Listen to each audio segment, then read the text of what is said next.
여러분 안녕하십니까. 죽음에서 배우는 삶 두 번째 시간이죠. 지난 시간 강의를 들어보신 분들은 아마 이런 생각 하실지도 모르겠어요. 뭔가니 뭐 지난번 작년에 뭐 했던 강의들하고 비슷한 거 아니냐. 맞습니다. 그 겹치는 부분이 많이 있어요. 근데 이게 제가 대학에서 이제 가르칠 때 보니까 한 5번은 가르쳐야지 학생들이 습득을 하지 한두 번 강의해갖고는 안 되더라고요. 여러분들도 그냥 복습한다는 생각을 갖고 그냥 들어주시면 좋겠습니다. 자, 지난 시간, 첫 시간 때 이 대명제가 지금의 내가 지니고 있는, 지금의 내가 지니고 있는 모든 것들 어떻게 형성이 됐을까?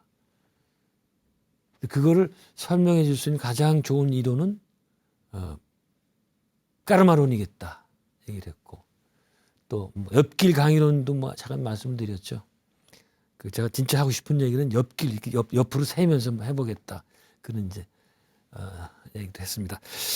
지난 시간에 잠깐 못한 말씀이 있는데, 까르마 이론이 동양에서는 그냥 두루뭉술하게 그냥 계속 전승이 되어 온 거에 비해서 서양에서는 기독교, 이슬람교도 마찬가지고 이건 미신 취급하고 이단 취급하고 이렇게 얘기가 되는데, 지금은 많이 달라졌습니다. 지금은. 근데 같은 예가 티베트의 사자에서 같은 책이 그래요. 이것도 굉장히 중요한, 우리가 불교의 죽음과는 얘기할 때 항상 나오는 굉장히 중요한 책이 아닙니까? 이 티베트 사자에서가 좀 역사 오래됐지만 그게 이제 전승이 되고 어디 숨겨져 있다가 발견이 됐고, 그게 이제 영어로 번역이 되고 1927년인가 옥스퍼드 대학 에반 웬츠라는 학자가 이제 중심이 돼서 번역을 하고 출간이 됐었죠. 그때 나왔을 때는요, 저게 무슨 귀신 씨나라 까먹는 소리냐 말이야. 그때 그랬습니다. 갑자기 왜 그러냐?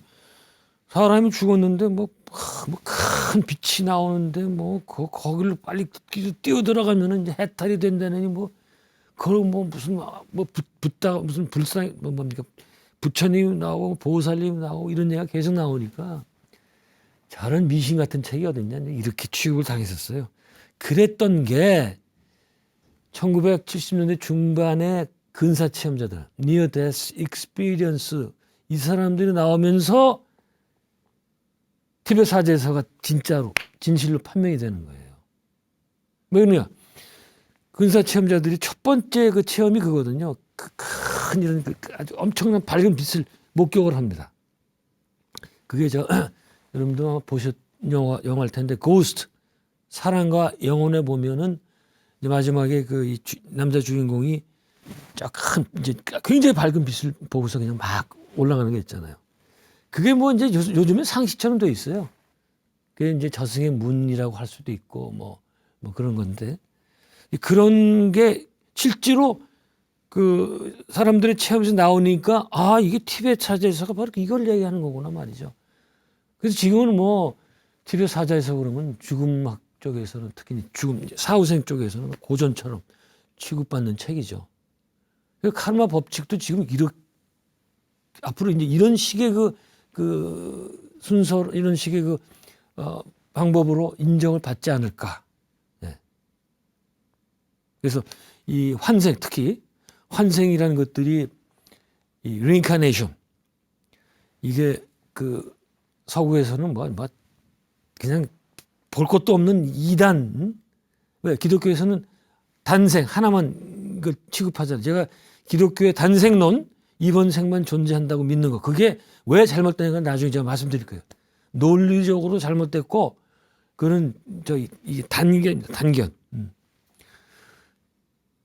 그래서 그렇게 미신 취급받고 있었는데, 아닙니다. 그러다가 벌써 50년대, 60년대 이때부터 해가지고 이제 80년대, 90년대 가서는 굉장히 많은 사람들이 연구를 하게 되고, 그 연구의 양이 지금 비교가 안 돼요, 비교가.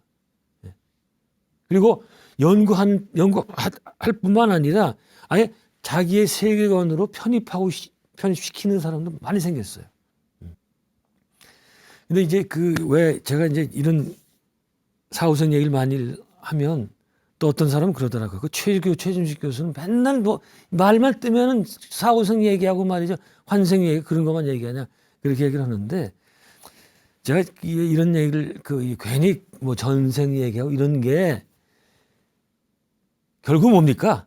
지금 여기를 지금 내가 현재 있는 여기를 이거를 이해하고 완성시키자는 취지예요. 그까지 전생 없으면 어때요? 내생 없으면 어때요? 지금 여기가 제일 중요한 거 아니에요. 예. 그런데 여기를 이해하기 위해서는 왜 나는 지난 시간에 계속 얘기했죠. 왜 나는 이런 특수한 환경에 특수한 조건으로 태어나 누구든지 다 특수한 겁니다. 인간은 누구든지 다 아주 귀하고 다 특수한 존재들이에요. 그거를 설명해 줄 수 있는 건 카르마 이론밖에 없으니까. 그래서 알자는 거예요. 그래서. 전생 몰라도 됩니다. 몰라도 그 사는데 지장 없고 또 그냥 잘 살 수 있어요. 그러나 더 이렇게 규모를 넓게 레인지를 넓게 잡아서 보게 되면 지금 삶이 달라지거든요. 여러분들 또 자꾸 결론이 나와서 그러는데 카르마 이론만 제대로 알면요 나쁜 짓 못해요. 절대 못합니다. 예. 지금 상황이 달라지는 거예요. 지금 또 내가 어떻게 살아야 되는가 이게 결정이 되거든요. 예. 내 생을 인정한 사람과 인정하지 않는 사람은 지금 생활이 완전히 바뀌겠죠. 예. 그래서 알자 전생이고 내생이고 한번 알아보자. 예. 또 삶과 죽음이라는 것은 동전의 앞뒷면 같기 때문에 하나만 알아서는 알 수가 없겠다. 예. 그래서 저는 항상 주장합니다. 죽음과 환생을 이해함으로써만이 삶이 완성된다는 것을 잊지 말자. 예. 그거예요. 그리고 이런 우리가 수많은 생을 사는 거, 뭐 내생, 뭐 현생, 뭐 후생 이런 것들이 있는데 이 생을 전체로 이 지배하는 관장하는 법칙이 바로 카르마 법칙이다. 그래서 이번 강의 시리즈의 전체 제목을 그렇게 잡아본 겁니다. 흥미진진합니다. 특히 이제 실예를 갖고 이제 제가 몇 강 뒤에 나올 텐데 그때 예를 들어보면 정말 흥미진진한 이야기들이 많이 나와요. 자, 그러면 이제 또 본격적으로 이제 카르마 이론으로 돌아가서 설명을 해보도록 하겠습니다. 자, 카르마로는 사실 이제 정확히 가면은 카르마는 원인이에요, 원인. 원인. 카르마는 원래 원 루트 뿌리가 KR 끄르래. 무엇을 하다 to do 거든요. 그게 중국에 소개돼서 당시에 이게 직업할 때 업자로 번역이 된 겁니다. 저는 이거 잘 된 번역으로 봐요. 그리고 그 다음에 까르마는 원인이죠. 근데 결과가 있잖아요. 업보할 때 결과가 있잖아요. 이 결과는 비파카라는 또 다른 산스크리트어가 있습니다. 사실은 우리가 전체를 얘기하면 까르마, 비파카, 룰 이렇게 얘기해야 돼요. 이게 그냥 까르마론 이렇게 얘기는 사실은 이제 그렇지 않죠. 그래서 그냥 줄여서 얘기할 때는 까르마 법칙이라고 얘기하면 되겠다. 그리고 까르마 법칙이란 뭐냐? 우리 인간이 우리가 하는 모든 생각, 행동, 또 말에는 다 원인이 있다는 거예요. 원인. 결정된다는 게 아닙니다. 원인이 있다는 거예요. 결정론이 아니에요. 다시 결정론 문제는 다시 나올 겁니다. 그리고 자, 우리가 지금 현재 어떤 결과를 과부를 받고 있잖아요. 이거는 이전에 원인이 있었고 또 지금 이 과부는 다시 다음에 또 원인이 된 이런 식으로 계속 순환돼 나가는 거예요. 원인과 결과가 이게.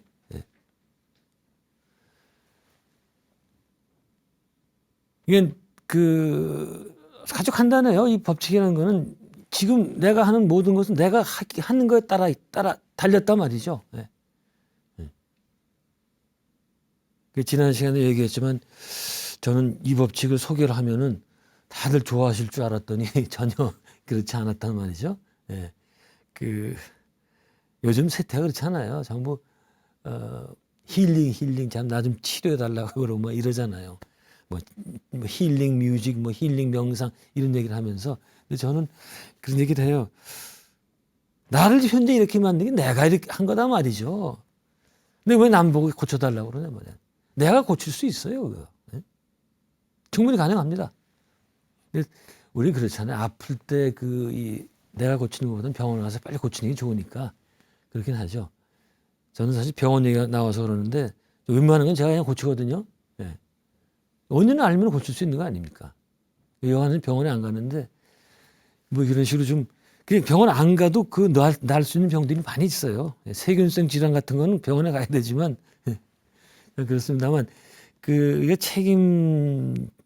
사실 자유와 책임이 같이 가는 거 아니에요. 사실은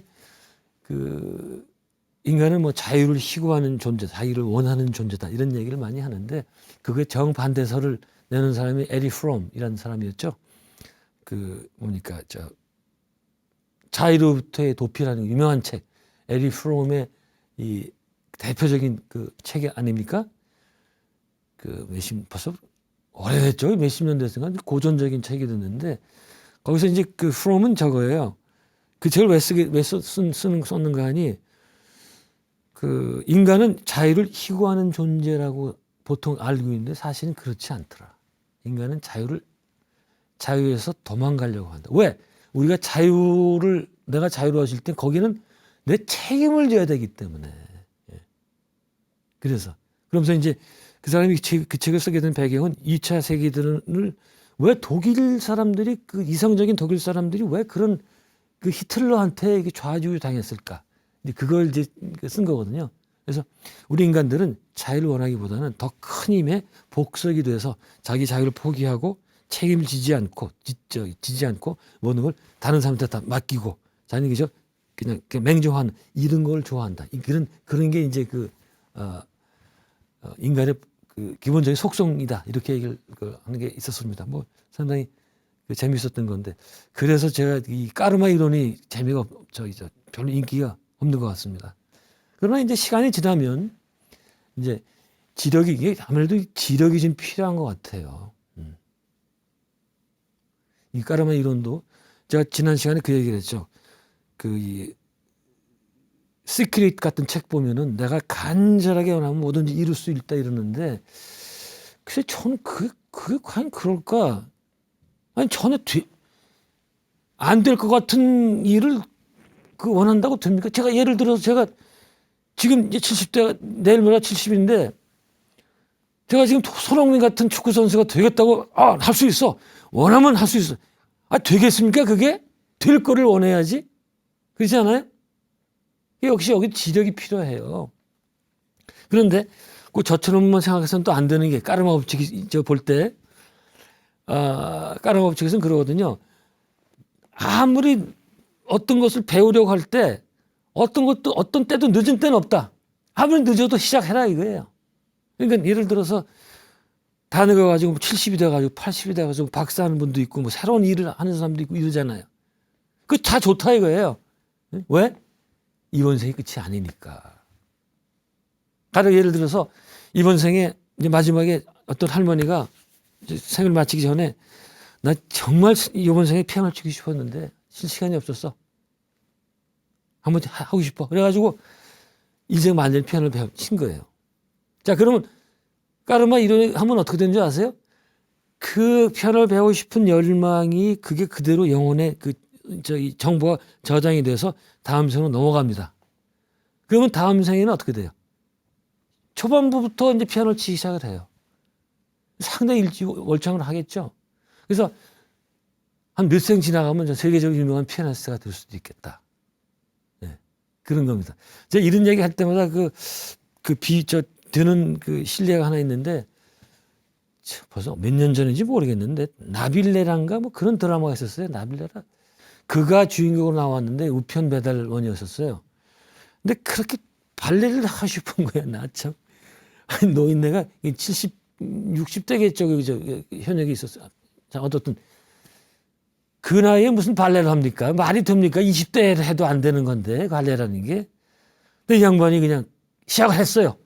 물론 그 드라마에서는 그 발레 가르치던 그 젊은 친구하고 이제 관계에서 나온 재미난 얘기들이었는데 어느 정도는 했어요. 그걸 보면서 제가 저 까르마 법칙에서 보면 참 저건 잘한 거다. 예.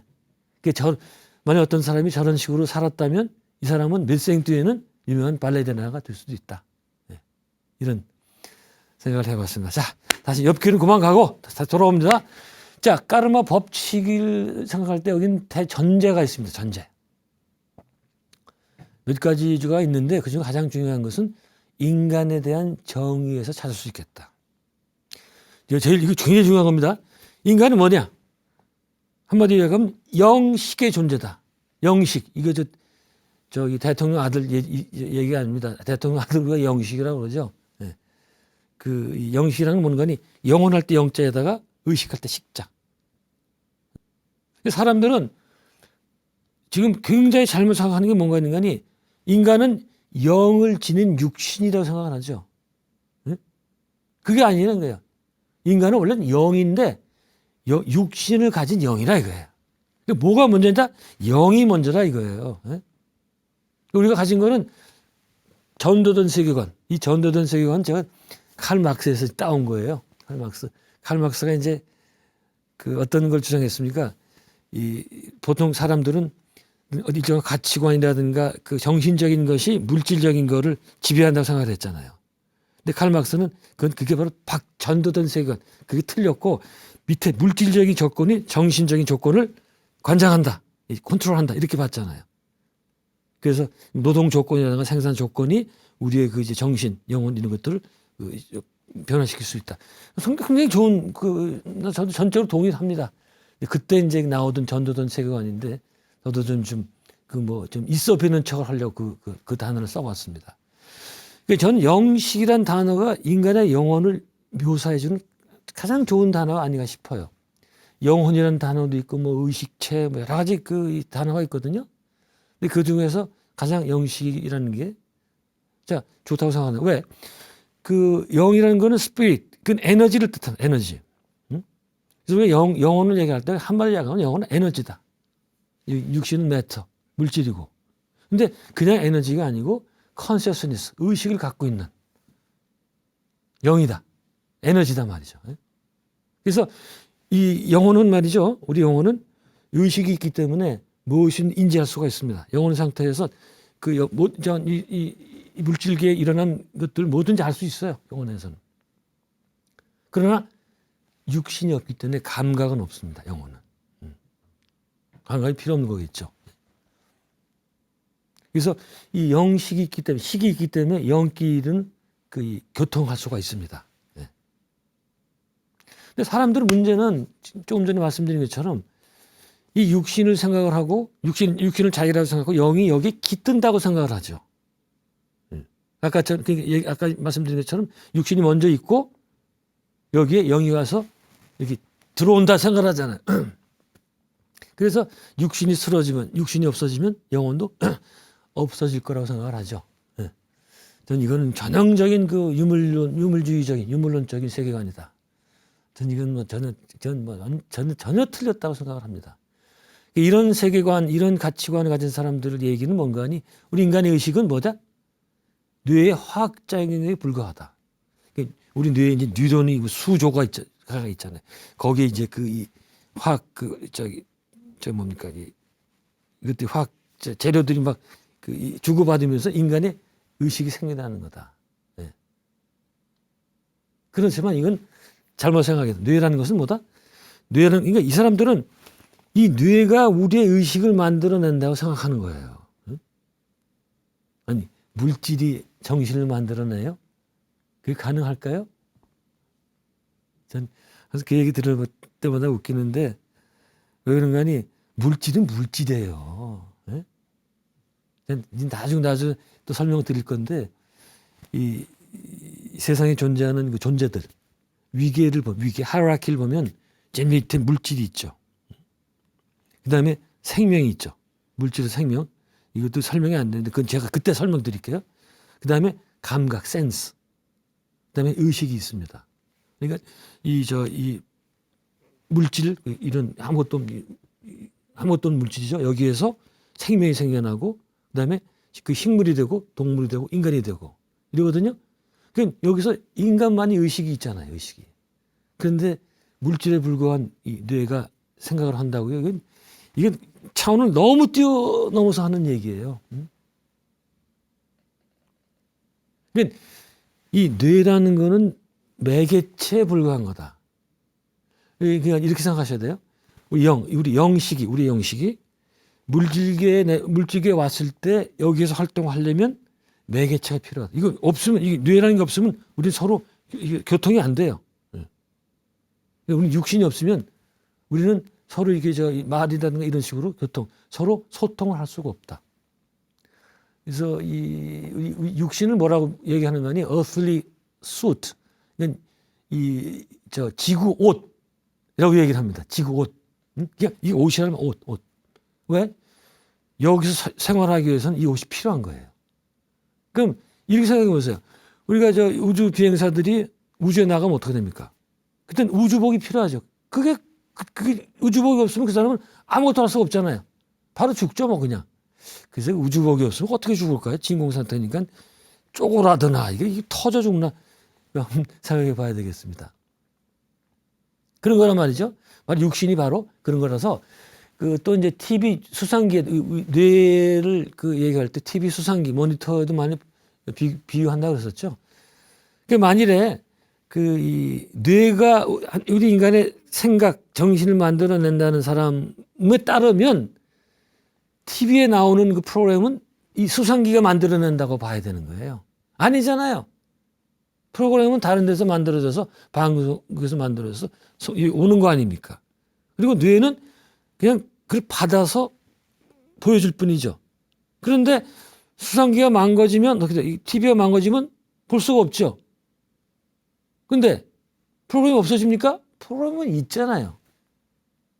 다시 수상기를 고치면 다시 볼 수 있잖아요. 이런 식으로 뇌라는 것은 생각을 만들어내는 것이 절대 아니다. 의식은 원래부터 있었다. 이게 인간의 의식이라는 게요. 일단 우리 이쪽에서 연구한 학자들 얘기는 ever present. 영원하다 그래요. 영원하다. 다만 각 생을 살면서 이렇게 계속 변화된 식으로 사는 거지. 근데 요즘은 이제 굉장히 이 본질적인 문제를 하기 때문에 그냥 여기서 이제 넘어가기로 하죠. 자, 어떻든 우리는 잘못 해석해가지고 육신이 없으면은 이 생각, 의식이 없어진다고 생각하는데 이것은 절대로 아니겠다. 그래서 이게 여러분들 제가 이걸 왜 이렇게 자신 있게 얘기를 하는 거 아니? 전부 이 근사 체험자들 거기서 나오는 겁니다. 이 죽음 사후생을 얘기할 때 환생도 마찬가지고 근사 체험이 인류에게 준 영향은 대단한 겁니다. 그 전까지는 뭐 종교에서 사후생을 얘기를 하고 여러 가지가 있었잖아요. 근데 근사 체험자들은 죽었다 살아나온 사람들 얘기. 이 사람들이 한두 명이 아니고 수백 수천만이란 말이죠. 그 사람들이 하는 모든 얘기가 자기 영이 육신에서 벗어나서 모든 걸 다 인지할 수 있었다. 이런 얘기를 하거든요. 그게 무슨 한두 명이 와서 얘기를 한다면 그거 환상이야. 그거 믿을 거 없어. 이렇게 얘기해도 되지만 너무나 많은 사람들이 다 얘기를 하고 그리고 인종도 관계없고 문화도 관계없고 아무 관계가 없어요. 다 거의 비슷한 얘기를 합니다. 우리가 이제 육체를 떠났을 때 육체에서를 빠이빠이 하고 난 다음에 벌어지는 일들이 순서들이 다 똑같아요. 근데 부정할 수가 없네. 부정하고 싶은 사람은 아직도 있죠. 그럼 저는 그래요. 그러면 각 사람들 한 사람이 전부 틀렸다고 증명해봐라. 예? 이제 그런 얘기를 해요. 저보고 이제 사후생이 존재한다는 걸 과학적으로 증명이 됐냐? 그런 얘기 해요. 그래서 제가 당신은 그러면 이쪽 세계에서 나온 수많은 연구를 본 적이 있느냐? 본 적이 없대요. 본 적이 없으면 그냥 가만히 있는 게 낫다. 얼마나 많은 연구가 되고 얼마나 많은 사람들이 체험을 했는데 그래서 이런 얘기도 합니다. 이제 우리 화살 화살을 하나는 꺾을 수 있잖아요. 그러나 이게 bundle of arrows 그 이론이라고 그러는데 10개, 20개 되면 못 꺾죠. 그런 식으로 사후생이나 환생을 얘기하는 그 주장들이 번들, 이게 수십 개가 되기 때문에 그걸 부정하기 힘들단 말이에요. 양심 있으면은 그걸 받아들이는 게 낫지. 그리고 제가 그런 얘기를 합니다. 사후생 이 문제를 저는 천동설과 지동설 거기에 이제 비유해서 설명을 하는데, 자, 천동설하고 지동설 그때 어떻습니까? 당신이 이제 좀 천동설이 대세죠. 그 왜 그런지 아세요? 왜 서양에서는 지구를 전 우주의 중심으로 봤느냐? 그 기독교하고 관계돼요, 기독교. 네? 이 지구가 중심이 돼야 기독교가 먹고 사는 거거든. 네? 지구가 one of them, 그냥 별 중에 하나라면 생각해 보세요. 만일 지구가 수많은 별 중에 하나라면 그들이 말하는 하나님이 이 지구만 유달리 사랑해서 독생자를 여기다 보낼 이유가 없어요. 그죠? 그들의 교리가 뭡니까? 하나님께서 이 인류를 너무나 사랑하사 당신이 사랑하시는 그 독생자 예수를 인류한테 보낸 거 아니에요. 따라서 기독교 세계관에 의하면 지구는 모든 우주의 중심이 되어야 됩니다. 그때의 그 사람들이 만든 그린 세계를 보면 보셨을 거예요. 아마 이 하늘이 이렇게 있어요. 하늘에 이제 별들이 박혀 있죠. 그 태양도 있고 달도 있고, 그다음에 저기 있어요. 바다가 있고 가운데 이제 지구가 있는 거예요. 저 위에 하느님 수염 나는 할아버지가 착 쳐다보고서 이제 예수를 보내는 거예요. 이런 식의 세계관을 갖고 있었는데 지동설이 주장하는 것처럼 이 지구가 말이죠. 여러 별 중에 하나라면은 하나님이 지구에다가 예수를 보낼 필요가 없죠.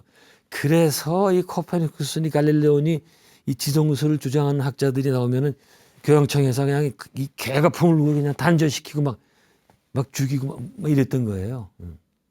그랬는데 근데 천동설, 지구가 중심이 되는 것도 말이죠. 저도 들어보니까 괜찮은 우주관이에요. 설명이 잘 됩니다. 근데 두세 가지가 설명이 안 된다는 거예요. 그 세계가 가졌을 때. 그러다가 지동설로 바뀌면 깨끗하게 이제 설명이 다 된단 말이죠. 그렇게 당시에도 천동설을 이 진리라고 주장하는 그 학자들이 많이 있었어요. 계속 주장하고 말이죠. 그러나 갈릴레오는 이 사람은 알았죠. 이건 빼다 박다 못한 진리다. 그래서 마지막에 할 수 없이 교황청에 무릎 꿇으면서 천동설이 맞다 그렇지만 속으로는 그래도 지동설이 맞다 이렇게 얘기를 한 거 아닙니까? 저는 이게 이 사후생과 환생 이론도 그렇게 봐요. 지금 환생설 사후생 이론이 다 우습다고 생각하는 사람 많잖아요. 그러나 결국은 이쪽이 진리라는 게 밝혀진다. 왜? 지금 이미 너무나 바뀌었기 때문에 너무나 연구가 많이 돼 있고, 따라서 그게 아니라고 뻗팅기지 말고 빨리 자수하고 전향해서 받아들이고, 그다음에 그에 따라서 내 세계관, 내 삶을 재조정하자. 그런 얘기를 주장을 합니다. 그러나 그래도 나 받아들이지 못하겠다. 상관없습니다. 이런 영적인 이야기들, 이런 종교적인 이야기들 받아들이는 거는요, 항상 때가 있어요, 때. 때가 되면 알아서 다 받아들입니다. 그래서 절대로 이거는 강요할 필요 없고, 강요해서도 안 됩니다. 제가 종교 신념을 강요하는 종교들이 있잖아요. 저는 아주 엄청 경멸해요. 절대로 종교적인 신념은 강요해서는 안 됩니다. 제가 불교를 그래서 좋아합니다. 불교를. 서양 젊은이들이 불교를 좋아하는 이유도 그거예요.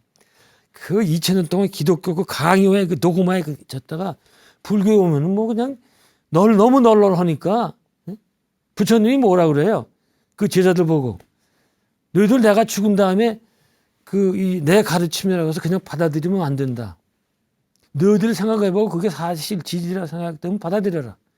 그게 진정한 종교인의 자세죠. 스승의 자세고. 불교가 그런 면에서 그만할게. 넘어갑니다. 그다음 옆길로 넘어갔네요. 그다음에 뭡니까? 이제 아까 그 얘기를 했죠. 우리 몸이 여러분이 언제 영이 떠난 줄 아세요? 보니까 이 몸이 더 이상 영을 붙잡을 수 없을 때가 되면 영은 자연스럽게 떠납니다. 불교에서는 어떻게 얘기를 해요? 불교에서는 이 몸을 옷으로 비유를 많이 들죠. 그래서 이 옷이 더 이상 낡으면 우리 갈아입잖아요. 네? 미련 없이 그냥 새 옷을 갈아입잖아요. 그런 식이단 말이죠. 우리가 다음 생을 받으면 그건 이제 이번 육신이 다하면 그냥 헌옷 버리듯이 버리고 그냥 가는 거예요. 깨끗하게. 예. 그리고 또 그 퀴블라 로스, 엘리자베스 퀴블라 로스 그 사람도 그런 얘기를 해요. 봄이 되면 이 외투를 버리고 벗고 다시 이제 이 새로운 옷을 갈아입잖아요. 마찬가지다. 우리가 죽음을 맞이하면 거창스러운 이 육신을 버리고 새로운 몸으로 이제 영식의 몸으로 갈아친다 이런 얘기죠.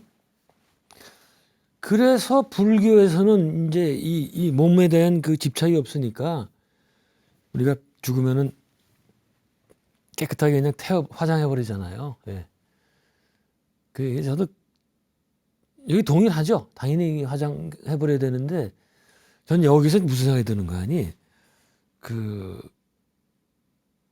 이게 이 앞으로 이제 장묘 문제인데 무덤을 쓸 필요가 있을까 그런 생각이 들어요. 응? 불교에서는 이제 그때 뭐 사리 함 놓고 뭐 이러는데 이제 그래가지고 이제 이 납골당이라고 좀 데다 뭐 봉안하잖아요. 이제 봉안당에 저는 그것도 할 필요가 있을까? 응? 왜 이런 거 아니? 지금 생각해 보세요. 우리가 간 다음에 거기에 봉안한들 또 무덤을 쓴들 몇 대까지 거기 올까요? 자손들 가운데에서 1대밖에 안 와요. 1대. 자기 자식들밖에 안 와요. 손주 때만 가도 아무도 안 옵니다. 저 돈 많은 집 이런 데 빼고는. 응? 그때는 다 잊혀지는 거예요. 굳이 그렇게 해놓을 필요가 있어요. 그리고 이제 유골인 이제 유회가 남잖아요. 이제 화장한 거. 그게 뭐 아버지 화장했던 그게 아버지예요? 그게 그냥 뭡니까 그냥 재에 불과한 거 아니에요. 예? 그걸 과연 그렇게 할 필요가 있을까? 어차피 20-30년 지나면 아무도 안 올 때를. 그래서 저는 장묘 문제에 대해서는 뭐 당연히 화장은 그렇고 지금 뭐 우리 국민이 80-90%가 화장하니까 그건 문제가 없겠고 봉안당도 할 필요 없겠다. 어디 좀 좋은 데 그냥 뿌리는 거 법적으로 문제가 없는 데 가서 뿌리기로 하고 그럼 어떻게 고인을 추모하면 좋은가? 집에다가 고인의 사진이나 유품을 모시라 이거예요. 예? 그게 더 고인을 생각하는 마음이요. 저 봉안당에 모셔놓으면 파주에 모셔놓고 저기 가평에 모셔놓으면 그거 갑니까 거기? 1년에 몇 번이나 가요? 안 가잖아요. 근데 집에 모셔놓으면 매일 대화도 하고 출 필고 밤 필고 나갈 때 고하고 들어올 때 고하고 항상 부모님 생각하고 그게 좋잖아요 그게. 그래서 그런 걸 저는 권합니다. 또 제가 1980년대 말에 네팔에 카트만두에 간 적이 있었는데 그때 화장하는 걸 처음 봤어요.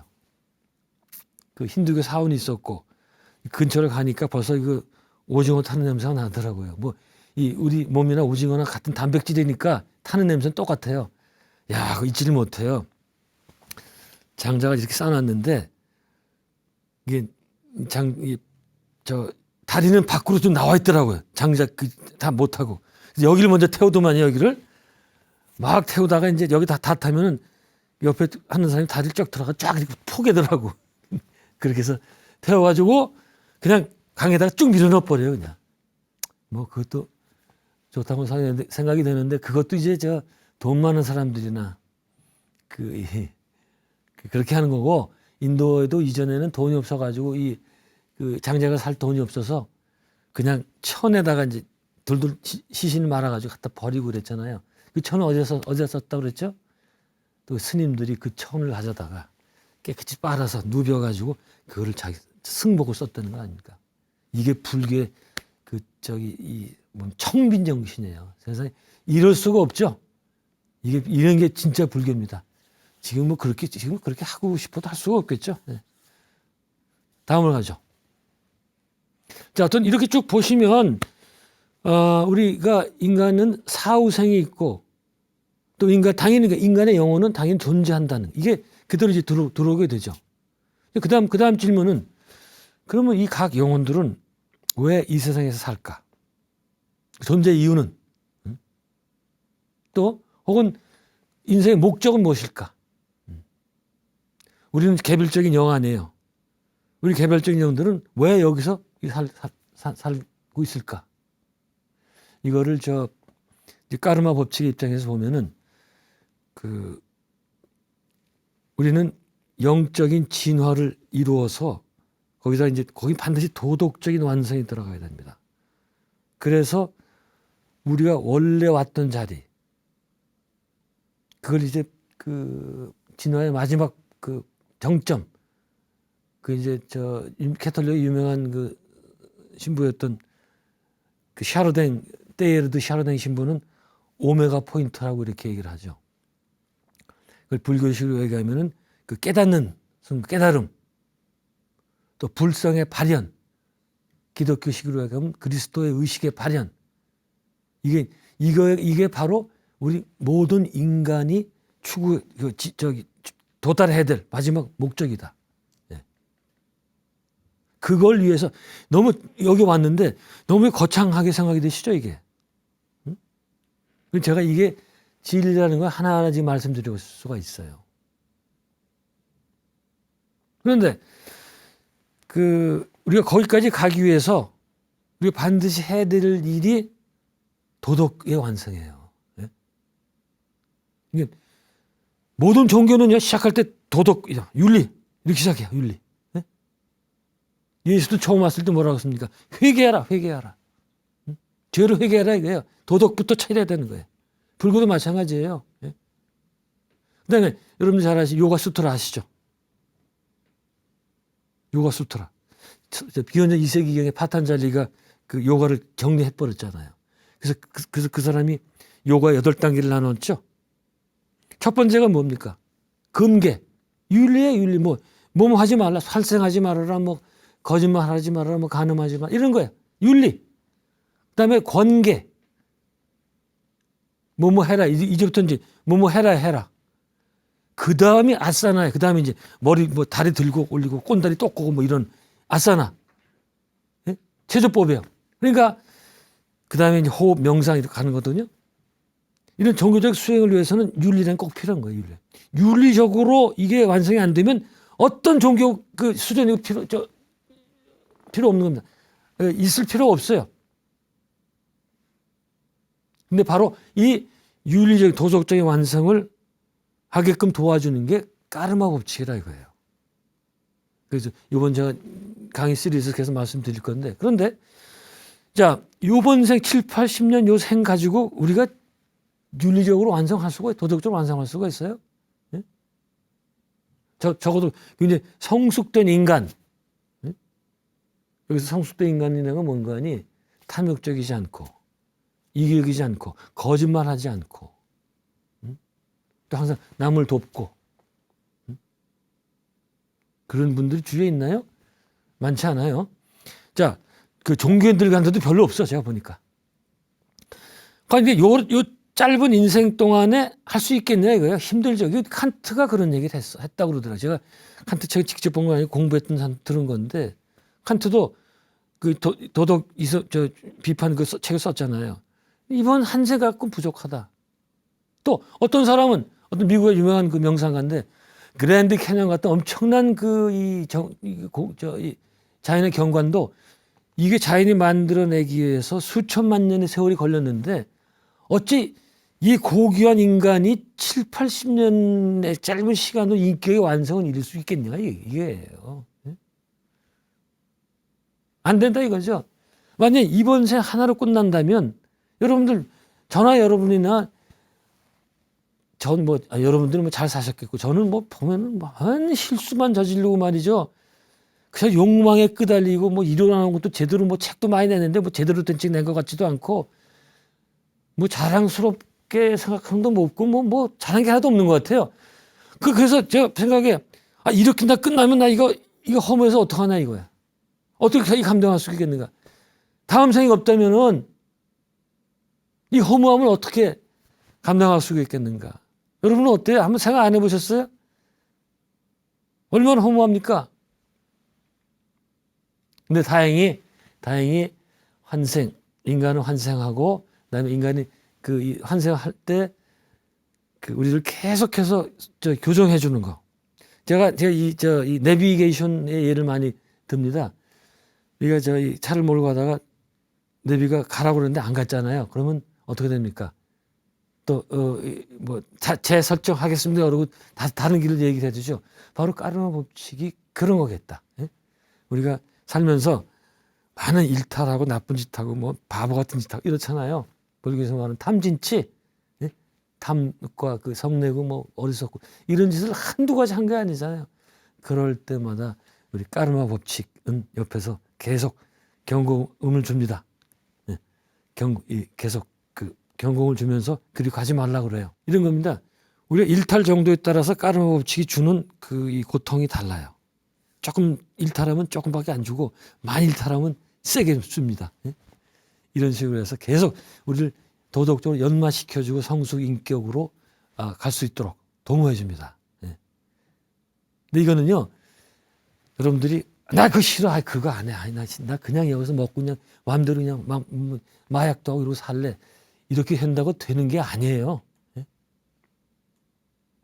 이게 우리는 인간은 이 죽어나 사나 도덕적 완성을 위해서, 일단 도덕적인 완성을 위해서 계속 나아가야 됩니다.